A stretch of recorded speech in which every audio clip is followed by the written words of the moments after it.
Foundation Course Kabbalah, Part 2, Lesson 34, Rabbi, Michael-ben-Pesach, Portnaar.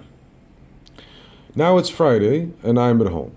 The lesson was recorded yesterday, but I'm not satisfied with the quality of the recording, so I bought today the best available microphone and installed it, which should give the best representation. I sit at home and try speaking again to reproduce the lesson of yesterday. Of course, it will not be exactly the same. The board stands behind me, the chalk in my hands, and I see all of you for me without seeing physical appearances. As an introduction, I'm working on a new course in Kabbalah in practice, in which I will try to set up rules how someone who does the spiritual work on himself deals with the world outside of him. So at work, at home, I try to set it up on the basis of two things: from the Jewish code, which are rules, laws which a Jew must live up to, and which are absolutely spiritual laws, laws of the universe. Of course, they made traditions of it, but I try to extract the spiritual content and connect with the lessons that we have had so far.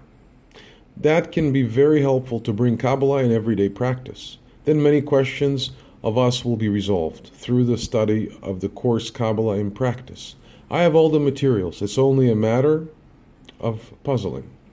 I hope it is ready within a few weeks. That is not to say that our guide will be abolished, the guide for inner purification and building, because that is for the first.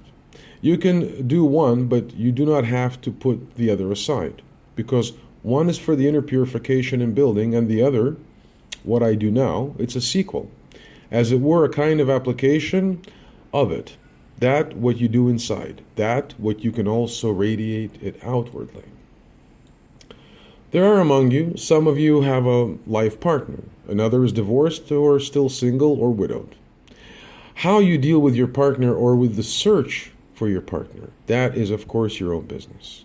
I can only recommend, as I always do, Avayam, the four-letter name, as the best partner that you may have, even if you have a physical life partner, because it could also be that one strives, yearns for a life partner here on earth, and if you find someone, that could mean the end of the spiritual work on yourself. So look, if you can find a partner and think that in any case it will not be disruptive in your spiritual work, it is just, but it is often the opposite. So it's okay if you're alone, because if you step by step come closer to observing Avaya, then the feeling of loneliness, the urge that you need someone here, will also disappear. It's all up to you, to your personal inclinations, how to do it all. Something else about questions and answers. With Ari, I found that Chaim Vital heard Rav Ari tell when Ari was still learning, and had not yet come to his top in the doctrine itself. He then had a teacher, and another gave him a different aspect of the secret doctrine. And Ari asked questions, of course, and his teacher or teachers avoided to give him direct answer. A chewed upon answer, they avoided to give it to him. But instead, they told Ari, just go and read there and there, that comment of this and that. They gave him, as it were, not an answer, yes or no, or this or that, but it is always a process. He gave a direction, and there he had to make an effort before he would come to the answer. That's very special. That's Kabbalah, which is a special method in which a man himself must find answers. A teacher can give him direction, but he needs to find his own answers that are confirmed from his own root of his soul. That's what it is about, and not that one takes over, even if it is correct, the opinion of the teacher, without first making a solid effort to make it his own. So what I tell you, that is also not mine. But what I learn with Ari, I also need to digest within my structure, inside my root of my soul. So should you, within your own unique being, try to bring that answer into agreement with your unique structure of your own soul. It was even worse. Sometimes his teachers gave Ari deliberately wrong answers to make him think about it and to let him work on himself. He went very hard searching for answers and came to the conclusion that the teacher made a mistake. Enormous power man must muster to see that and inwardly come to the conclusion that his teacher made a mistake. Then he went to his teacher and he said that and that and that. When he gradually realized that the teacher did this on purpose to him, not to bring him of the way, but to activate him, because he was already worthy enough, powerful enough to get to the truth, to search for the truth. He also told Chaim Vital, his only disciple, to whom he has entrusted all his doctrine, that often, there were times, when he had worked a whole week on one pasuk, one verse from the Zohar. A week, a day, a night. A week he was working on one sentence from Zohar, and he had to solve it. He had to resolve it. And when you find out, then you get a great radiation and great correction, an amazing light that answers to the root of your soul. It is an explosion. And therefore, you will then be able to approach other verses.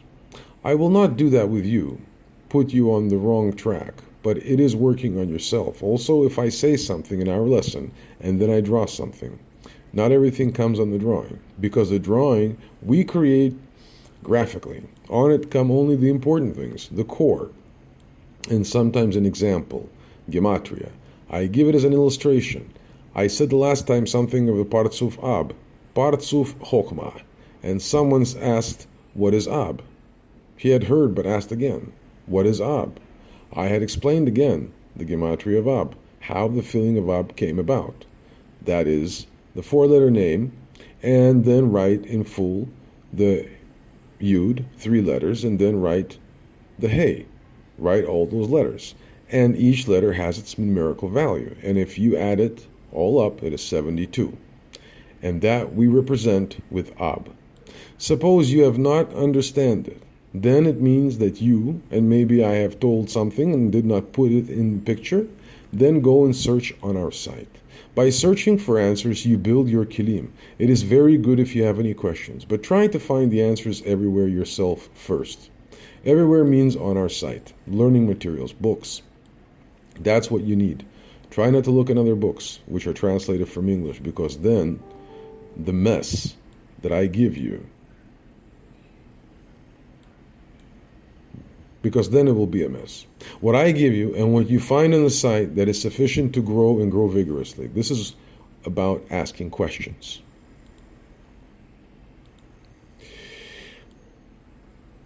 We speak constantly in our classes about Creator, man, about properties of the spiritual.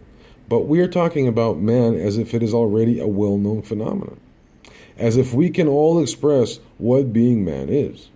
It is important for us to talk about it, to see what is the man we are talking about. We can see it from many different angles. Of course, our interest is only man from his spiritual aspirations and spiritual doing. I asked that question, and there were different answers from different perspectives of our students. What is the most characteristic of man towards the spiritual work? Someone said that man has a package of his selfishness, and he must ensure that he turns over so much of this package into good. Someone said that a man is one who can receive the highlight, which is the hallmark of a human, and again someone else has said that man is someone who feels a certain loss, which is called in Hebrew hisaron. Also, that is, you see all the different angles. Our students give their answers, and it's not that I can give the best answer. Each gives his answer from his own root of his soul, even if he himself is not aware. It's all good to discuss it here. There was also someone who said that especially a man is someone who can be satisfied and not satisfied like an animal who has eaten something, and at that time was just happy. For example, humans can be satisfied even if he lacks physical, lack of food, for example, eating, drinking, or anything else, and still be satisfied with little. You can see that a characteristic of man is that he has a lack in himself. That does not mean that I have a lack because I have only a little car and my neighbor has a Mercedes. However, a shortcoming that I find myself lacking in my spiritual development because I see the perfect facing me, the Creator, while an animal hasn't got this. Various aspects. We also have had several answers which were very interesting. For example, someone said that a man strives for the good in himself, And then finally someone said the characteristic of man is that he takes others into account, and that is very special. That is indeed a feature of the Mashiach, or of the mensch, to worry. It is a feature of the mensch to worry, be concerned for one another, or feel attracted by another, for example, people's needs. And then we have all heard that and had a discussion about it. A constructive discussion, of course, and then I put forward as a result of what I had heard, that a very special feature that characterizes his humanity is feeling other people's pain, stronger, heavier, even than your own pain. That's a man. And then we speak, of course, in ordinary terms, in feeling terms, because soon I will show in Sfirot, the operating system of the universe, the names of the Creator. But there it is. When a man starts to put others people's pain higher and finds it more important than his own pain, that is the beginning, the creation of man. Before are still preparations, and that is very important to always keep working on that, to practice it, because it is not given to us from birth. It is not natural. It is absolutely not in our nature. Of course, we all grew up with the idea that we all have something good in ourselves. No. We have nothing good in ourselves. Good is only the light, the Creator.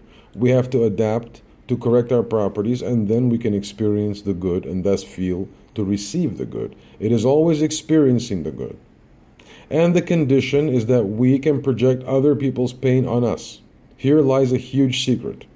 Because on the one hand, if I, as it were, feel someone else's pain in me, and not just from one man, but step by step, if you have or get more power, you can do it with more people, groups of people, until you have so much power that you can put the pain of all mankind on yourself, step by step.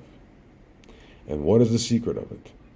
Try to explore it yourself, but I can give you a direction. If you just feel your own pain, you will feel as if attached to your Malchut, the Malchut, your bottom side of Malchut. So actually you are clinged to your ego. That hurts me, that's misery. You're all the way in your own Malchut, as it were, trapped in your prison.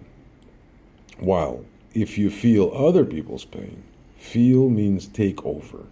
Because sensing means just as we do with light, that you make yourself receptive for other people's pain.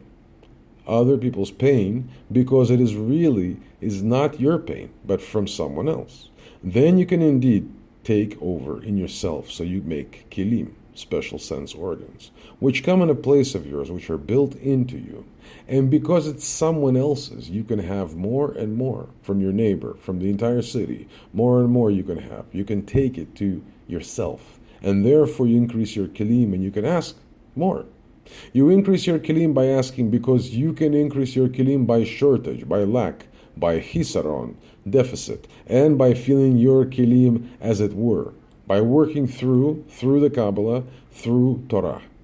So from both sides, you can build your kilim. And if you already have that shortage of others' pain, take it in yourself. Then you have much more need to ask, more need for a prayer to get filling, a remedy, therefore, a medicine. I will give an example of what I have experienced recently. We sit on the canals in the heart of Amsterdam. I live on the Spuurstraat, and a bit further is the Hergengracht, or another canal. Me and my wife took a Sunday stroll and went on one of those bridges.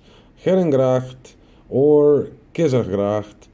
We just came to the bridge, and across from me on the other side of the bridge was a tramp, a vagabond, a person who is homeless and neglects himself. He was wrapped in a blanket, and at a distance of perhaps 20 meters, I felt the stench of him. In my own nature, I'm particularly sensitive for smells.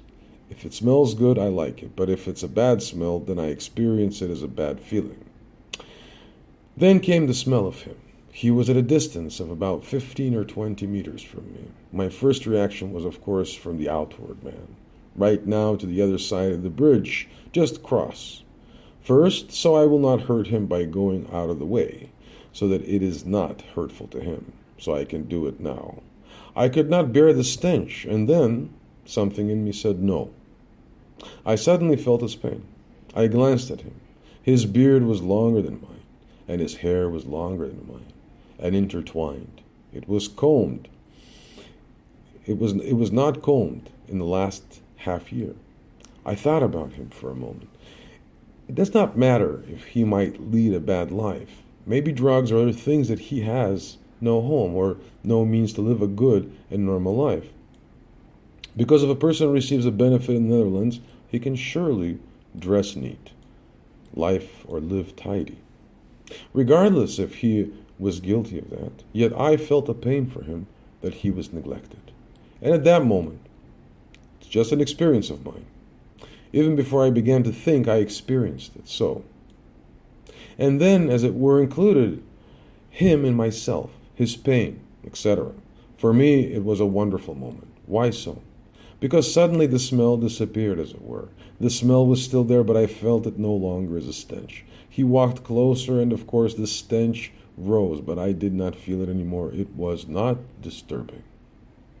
And when he walked beside me, I did not really look at him, but still attentively, and that was good. And when I yesterday had told this example in class, then one of our students justly asked, "Yeah, well, you feel his pain, but should you not give him something?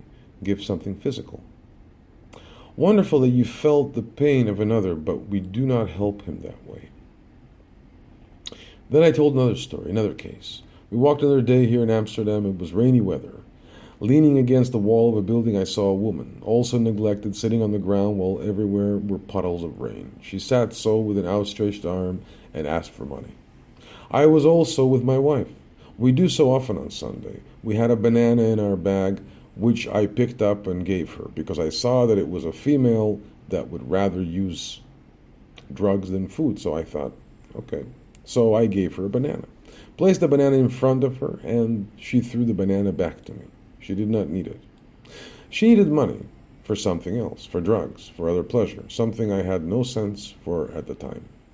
She might have been satisfied if I had given a little cocaine, but I do not have it.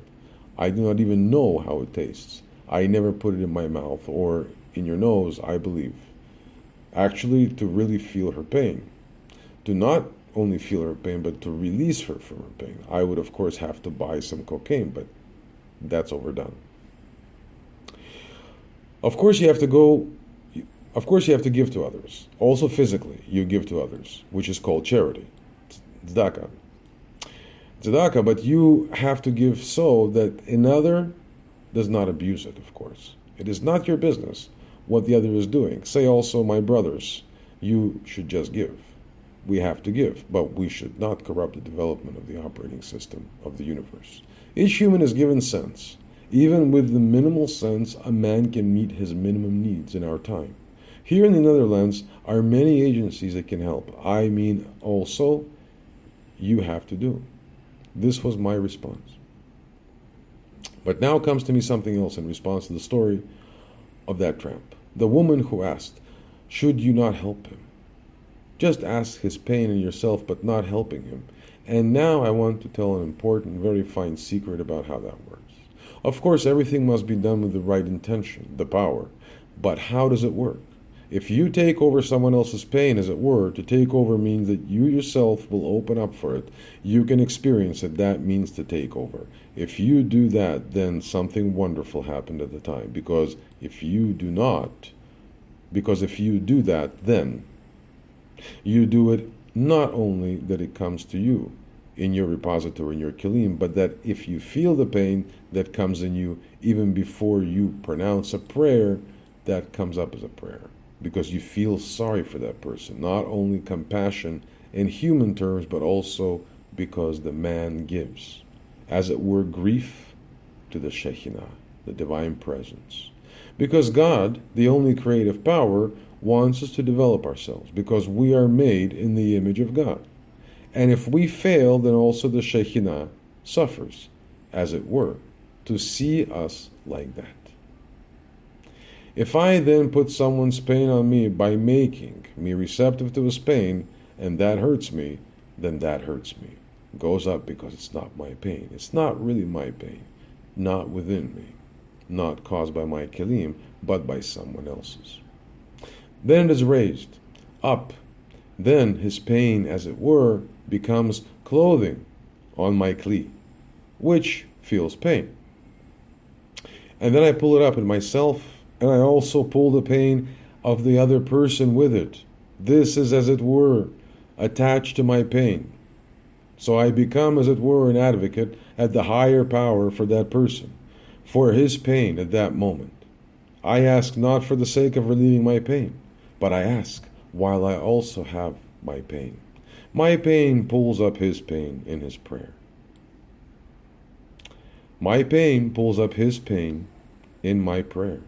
My pain pulls the lower pain of another up in my prayer, but not because of my pain. I move, as it were, my prayer to the pain of the other. So I ask the higher power for the sake of the other. There is a law. We will learn it all slowly. If you ask for another, then you get first, because you ask for another. Then it is your man. Then it is your prayer. Your piece of question is above the pain that you pull with yourself, and then you get, so to speak, twice. Not quantitative, but qualitative. You will receive double from above, because you are the one who caused this incitement, both below. You've raised it from below, and you also incite it from above. All that we generate from the bottom is raised in the same extent from above, and then comes from above mad. From above comes the answer, mercy, healing, blessing, comes from above on me, and then it goes. I get as producer of that man, of that prayer that I pull up. My prayer, my pain, prayer's a pain, with the pain of the other. Then I receive, as it were, first relief of my pain, and then blessing to the extent that I need it. To the extent in which I have asked that sincerely, and that peace for the other comes to him. And this is a special secret. We feel it, not yet, but it comes to him. For nothing disappears in the spiritual. All those forces come to those who raised it. Well, has the tramp generated something himself? No. Why does he get wage for nothing, without labor? He gets reward because I make the effort to put myself open towards him, and so I take his pain in myself, and I can get out of my own selfish feelings, exceeding my pain, and therefore we both get a reward. I made efforts, but surely he did not. The point is that we are all interconnected. If a mother gives something to her child, is it because her child has accomplished something? Even if the child does something naughty, she still gives to him. So is it with us? We are all interconnected, and if by chance, or not, someone is in a situation where he is in pain, has misery, and he cannot even see it, is still completely closed in upon himself, then if you open yourself to his pain, soon we will also learn how to handle in a way you're not interfering. We will soon learn that according to his schedule, you may not penetrate other people's spiritual work, their own area. That we will soon learn. The personal life of another should not even interest you. That's the law of the universe. You will cause harm to yourself and you do nothing for the other person. What I have said to you, that if you just take over his pain and open yourself, you can physically give something if you want to. If you see that it is necessary at this time, and you're able to do that, but you must be very careful with this so that a banana will not be thrown back in your face. When you give to another, you should also know that you give a feeling of inferiority to the other. Even if he accepts it, he feels shame. Even if he does not show it outwardly, that he feels shame. Anyway, because we are not corrected, we must be very careful with the outward show of grace to others. That was just the start for what man is in the language of feeling. And now, I will try to tell that according to the laws of the universe, I told before, also according to the laws of the universe, but also some more from the learn. The whole way. First we start with Adam. When Adam was created, When he became for the first time aware of the laws of the universe of the Creator, it was said that he could see. See also means understanding, from one end of the world to the other end. He could see everything, and he had no limitation in himself because he was still intact and connected to the Creator with the laws of the universe. And then he had committed sin, his fall, and then his comprehension decreased hugely. Also his amplitude, his range, where he could work on himself, and in which the higher powers could do their effect on him, his root. Then even more sins were committed. We know the generation of Maboel, the generation of the flood. It was again a generation of other kinds of sins, and the whole generation of the Tower of Babel, and then more and more. And then the temple was destroyed, and then another temple. The second temple was destroyed, and thus the aura, the area surrounding a man where he could do his corrections, and where he could stand under the protection of the Shekinah, under the protection and management of his own root, high roots, spiritual root, and therefore grow, was drastically reduced. And from the destruction of the temple, it's not just about Jews.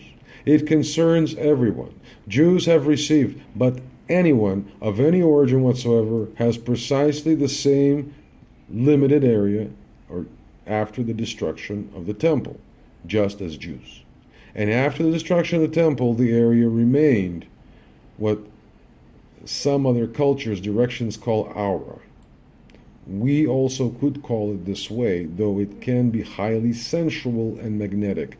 That's not a spiritual aura, but we can use the word aura. So the aura of man, say channel, which extends from the man up to the heaven, actually extends to his roots in the spiritual, and then his root, his guardian angel, has contacts with even the higher forces up to the Ein Sof.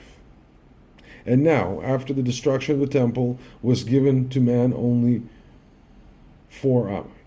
Amma is a type of size from your fingers up to your elbow, an L. That is the measure in which man does his corrections and can do his corrections. 4 amma is approximately 2 by 2 meters, whereby man stands in the middle.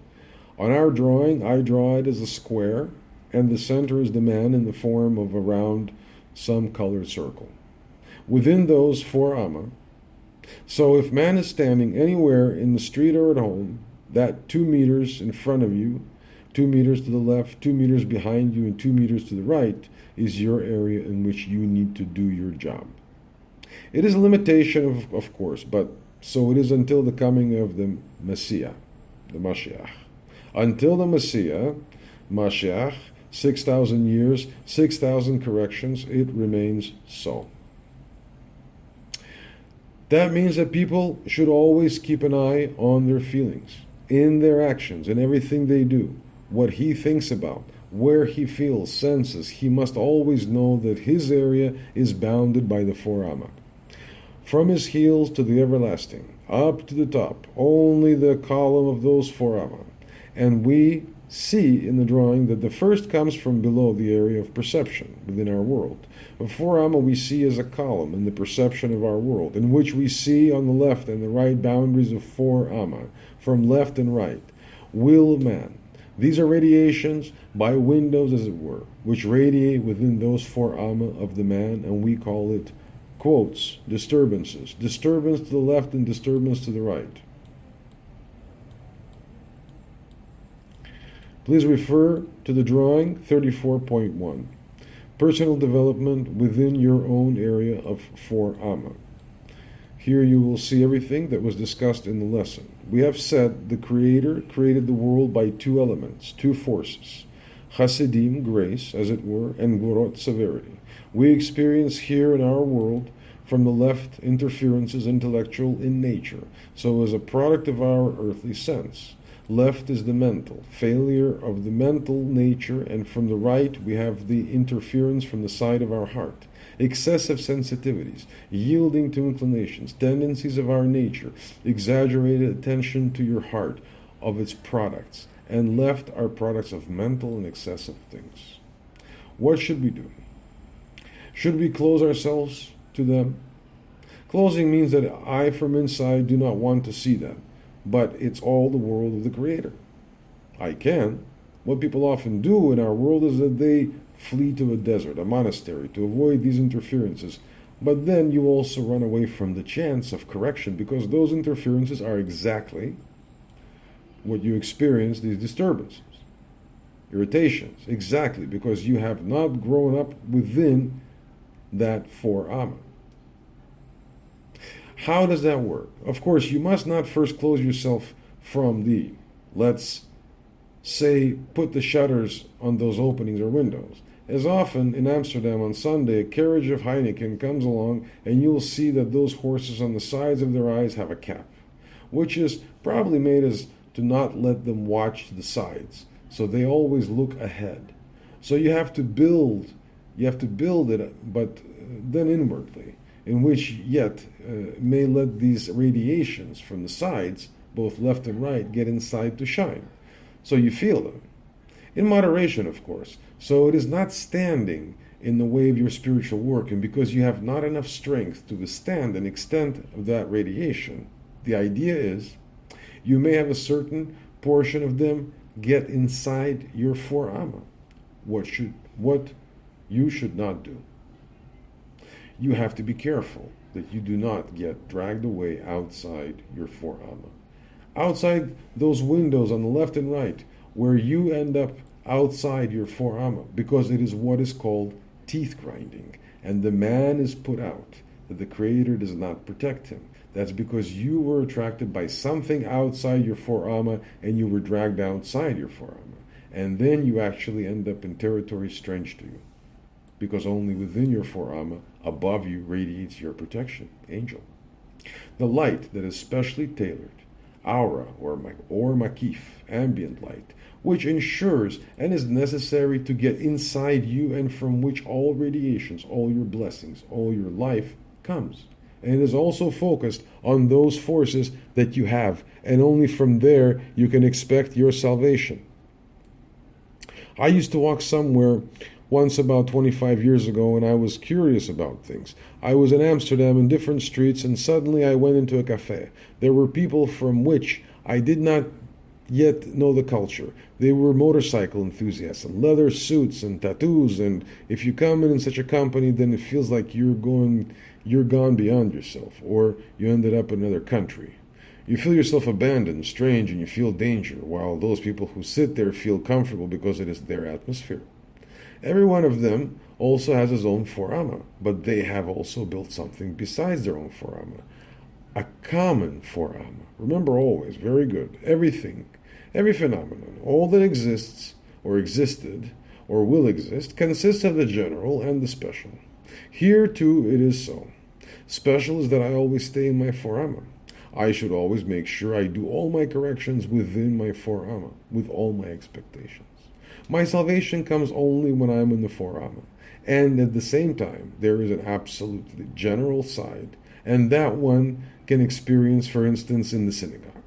For example, there is such a thing, a square place like 4 2 by 2 meters, often in the middle of a church or a synagogue, where they pray, or where they put the Torah scroll. And if people come in there who are specifically called for, then at that time they give up, as it were, their own on behalf of that overall 4 of the general, the social.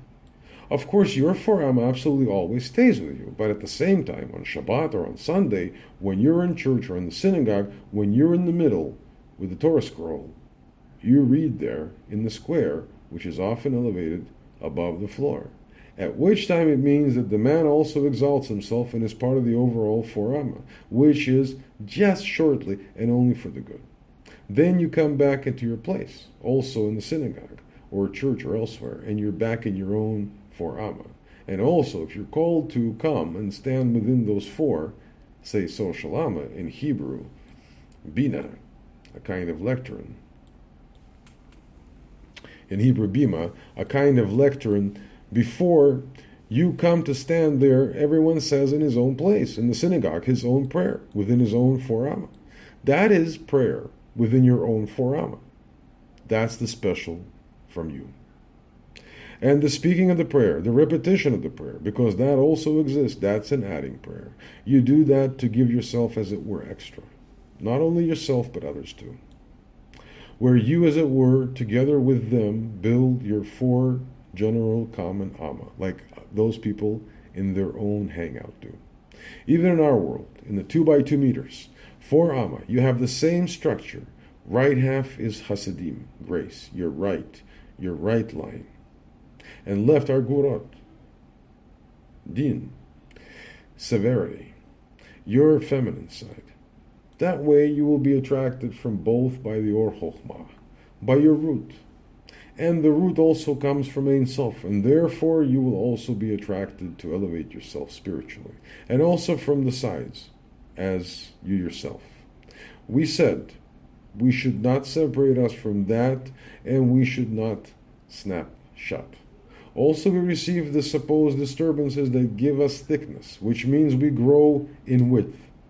So from above, we are attracted towards the spiritual worlds through the machzon, to come in step by step, and at the same time, our world. The interferences of the left and right will remain until I have enough strength to get into the spiritual. Of course, later they will also remain, but then I stand up to them. Of course, if there is noise, then it hurts my ears, and if I find it annoying, irritation. My outer man finds the irritation, but the inner, of course, I do not have to stay where it is so noisy. I can just leave. I can leave the place or something else, but I am then able to cope. I do not turn or I do not run away from it.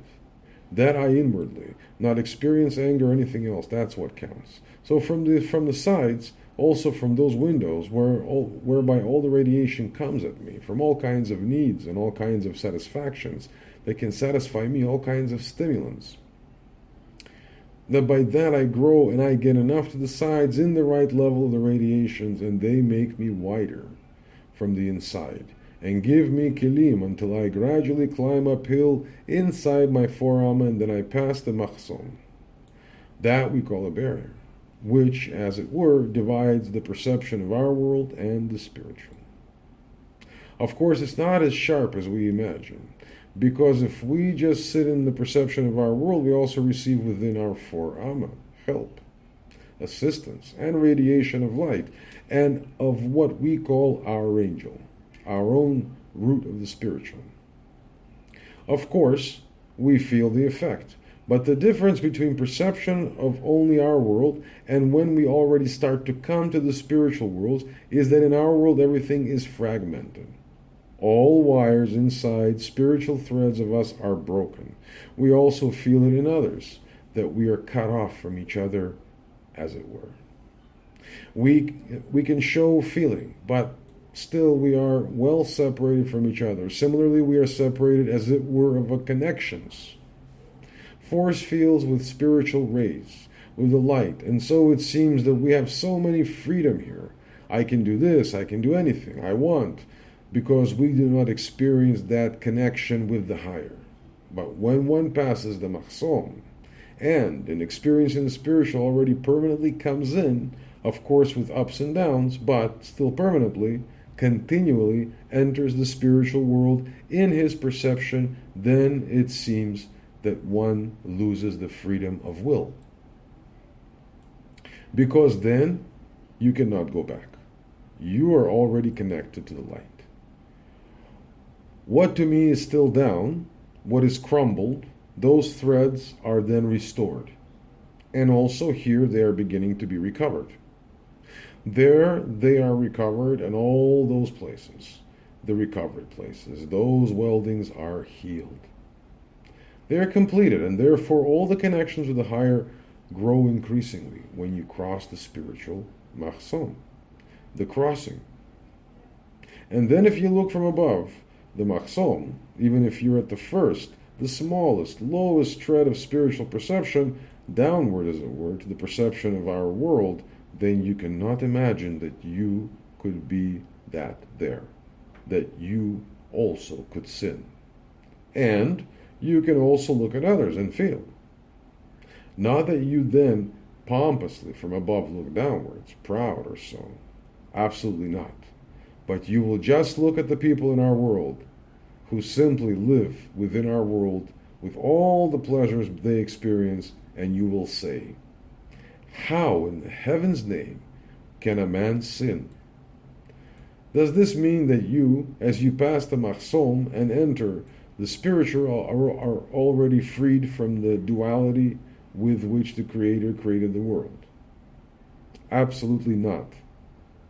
Also, there you have exactly the same. Hasidim to your right, and on your left, Gurot. But then you have not the interferences of our world anymore from the left and right. But then you have something else instead. For all the disturbances of our world are already over, are left below, as it were, with you.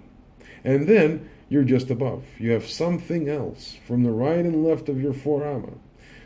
He built something also at your forama. In the spiritual, you also have the right side inside your forama, which are Hasidim, mercy, or male side. And you have the Gurot on the left side within your forama, your female side. But beyond your forama, you have on the right 4 worlds, the system of pure forces. 4 worlds constructive from below upwards. Asiya, Yetzirah, Bria, and Atzilut. And the left of your forama is the system of impure forces, as we call it. There is nothing unclean there. The smallest element of the system of impure forces is billions of times more than the highest attainable here at the bottom, under the machzon. So also, there are those 2 necessary. At the left, you have the system of impure forces. And down here, we had talked about interferences from left and right, and above the machzon in the spiritual. We talk about radiation that entices you from the left by the system of impure forces. The word unclean triggers all kinds of associations in us. We must overcome that. And from the right, radiations of good. Let's say the system of pure forces. Between those 2, you reside. Also, there is that duality, but also that fight. The higher you go, the more you get unity. Unity of those 2. Not that you choose that you only go to the right and leave the left behind, or that you only go to the left and leave the right behind. But you're going to integrate the 2. Both will melt, as it were. They remain, and on the higher level they melt. And from that, a middle line is created. Unity between those 2 forces, the higher. There too, in the spiritual, the more unity, because the end goal is Ein Sof, full justification, complete unification of all your forces in agreement with the only creative power. Above the machzon begins the world Asiya, Asiya of the spiritual world, and the experience of Asiya is also in the spiritual. 90% evil, of course. We do not mean the evil of our world, but it is still hidden, as it were. It is still spiritual darkness, and we call that evil. Also here we need to carefully formulate that. Understand that in the spiritual, if we are talking about evil, here it is very different than when we talk about evil in our world, although it comes from the same source. Above the machzon, first Asiya gradually becomes 10 Sfirot of Asiya. Gradually unite them. But the general of Asiya is that 90% is evil and 10% is good. In general, all 10 Sfirot. So if you say, for example, Malchut de Asiya, also there is 90% evil and 10% good. In your perception of this world, and of course, when you come to Yesod of Asiya, that is higher, but then that is in the particular. General and special, general of the world, Asiya is still 90% good and 10% evil. 90% evil and 10% good. And the remarkable thing is that each Shirah, the sense of unity grows. But we always keep 90 against 10. And then you go on, and you come in Yetzirah. In Yetzirah, it is already 50-50. 50 good and 50 bad. And so you continue to Bria. Bria is 90 good and 10 bad. And you come in Atzilut, but in your perception is almost 100% good. Almost, because there are certain wishes, very heavy wishes, which we cannot correct. There are 32 wishes that we cannot correct. which are corrected only at the arrival of the Mashiach. But it does not matter for our fulfillment. If we correct our wishes, except these 32, then we are already perfect for this world. Those other 32 hang, as it were, below, and they leave us alone, for they are corrected to the extent that is needed.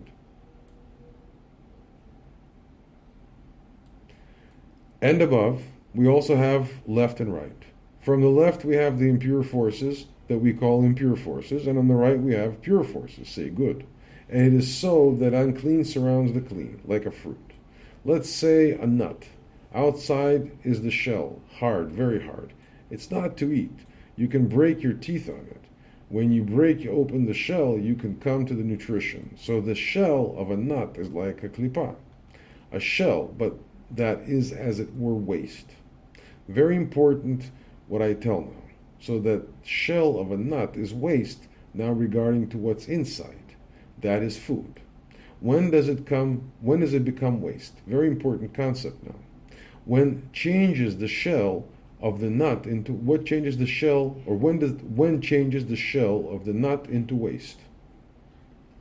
When we get through, when we break it, when we break open the nut and come to eat the pit that's inside, come to that what is edible. At that time we see that the shell has become waste, but previously not. Previously, before we comprehend something, the shell, or what we call impure forces, is a protective layer around the pure. In every impure is something pure. If someone notes to himself that something is unclean with himself, then it means that he sees all this time the opposite. He cannot yet handle it, but it radiates to him that there is something pure in him. So there is already a higher step experience. If you are experiencing in your perception something that is impure, it means that inside is something pure. And when you get through, and if you do not run from the impure, but that you work because you know that within that impure is something pure, of course you should not look for impure forces within your four amma. Is nothing actually really impure. Within your four amma, you should see that. If you're experiencing anything impure inside your four amma, inside is the pure. And because you cannot handle the pure yet, the Creator has made it so that above that pure, He, as it were, put the impure. Something not edible is called impure. But as long as you cannot handle, both are impure for you. Step by step. If we just learn, that's an important thing. Try what I tell you to again and again hear. To hear that. It's Kabbalah what I tell you. A very deep matter what I tell you.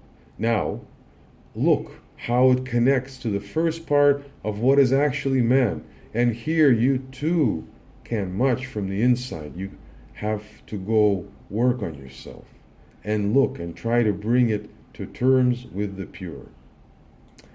How can I sit on one side within my four amma and casually just look outside, but not attracted to, do not come out from my own four amma? Where I am, I carry my four amma with me. Within my four amma, I go everywhere. How can I feel other people's pain? I cannot in someone else's. Drawing 34.2, please refer to the written material. In this state, you penetrate someone else's four amma. It will do violence to both yourself and to other person. This is state A, depicted in the written material. And state B, in this state, you do not come within the four amma of another. There, it is not up to you. Look at the second drawing. It also has to do with the first section. Feel the pain of someone else. How to do that. On the second drawing, you see two states, A and B. You see two circles overlapping each other, four amma from you and four amma of another, and the two overlap. You must do everything not to do it that way. We are not corrected, and if you do such a thing, you interfere. That means drawing A of lesson 34.2. that's displayed on the left, means that you are violating the area, the privacy of the other. You violate the privacy of another person when you penetrate within his forama by your meddling about his own spiritual work. You should not even listen when he talks about his spiritual work. If someone wants to tell you about his spiritual experience, he understands it not yet at that time, but by telling you he will suffer damage. This is very special. It's definitely something that is in our world, for we say we need to talk it out. Someone has had a trauma, then they say, talk about it again and again, and therefore you get better. Here, it's just about earthly feelings. You talk again and again, you think, must I still further talk about it? Look at retirement homes, nursing homes.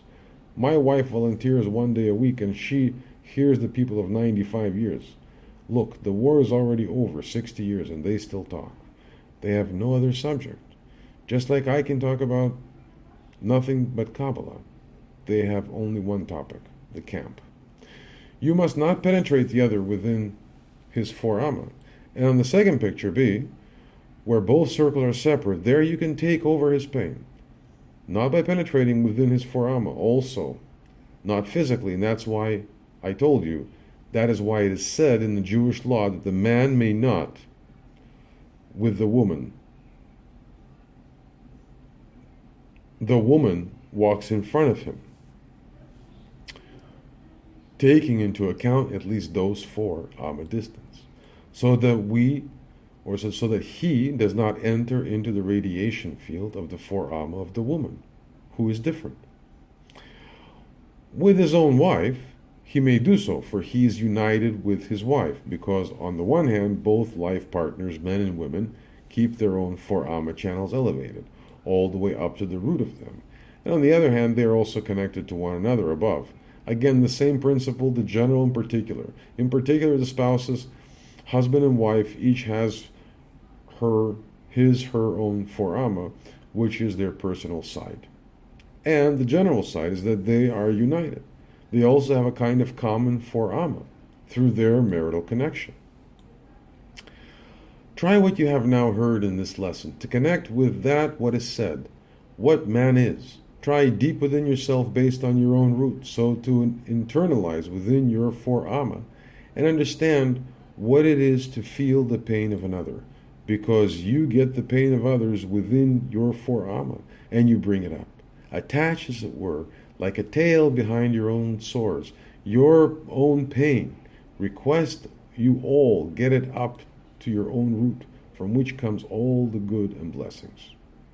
But you then initially are not advocating for yourself, although you also have pain, lack, deficiency, but you get it up for the sake of the other person, and you have let the pain come into you through those windows in your 4 amma. You have not locked yourself for his pain. You take it in, and within your column of your 4 amma, you get it up. And from the top comes, that's why we said from above comes first. You first will get enlightenment. Your intention should be obviously not to be at the first to obtain the real benefit, but so it is. It comes first to you. It cannot be otherwise than that. It is coming only to you, within your column down to you. What happens to that person? With the pain of the other person that you experience in yourself, that you have taken onto yourself, that you've imposed by making yourself receptive for that, that's not anymore your concern. Your concern was just to lift it, to bring it up, because within your 4 amma is your area of your work. But those 4 ammas exist everywhere in the universe, and the whole universe is actually 4 amma of the Creator. What is 4 amma? Those are 4 angles. Top right is Chokhmah, upper left corner is Bina, bottom right is Ze'ah, Zeirampin, and bottom left is Malchut, or the name of the Creator, Avaya.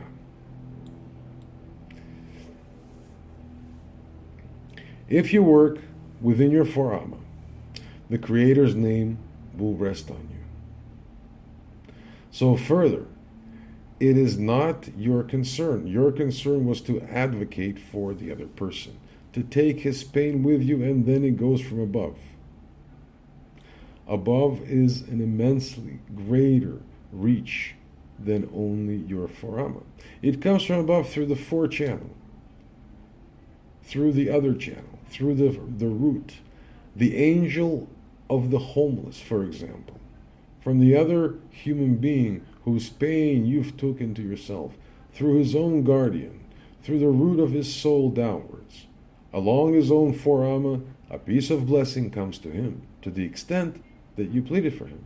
And therefore it is often the case that a man suddenly says, I do not understand how I got it.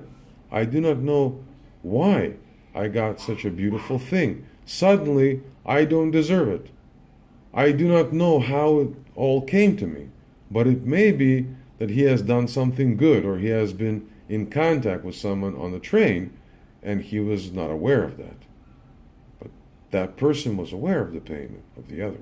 And while you sat there sighing, he opened himself to your sigh and pulled it up, even unconsciously. And he will get a reward, as it were, relief and blessing perhaps. And you get later also, that you say, I do not understand how it came, because we are all connected. This we must never lose sight of. Today is Friday, and I see that it's been 4 o'clock. I'm going to stop, because down in the kitchen is my wife. I must put the files in the computer and on the site. And then I'm going to look at all the preparations that my wife does. I also have to do something there. A nice weekend for everyone, and until next time.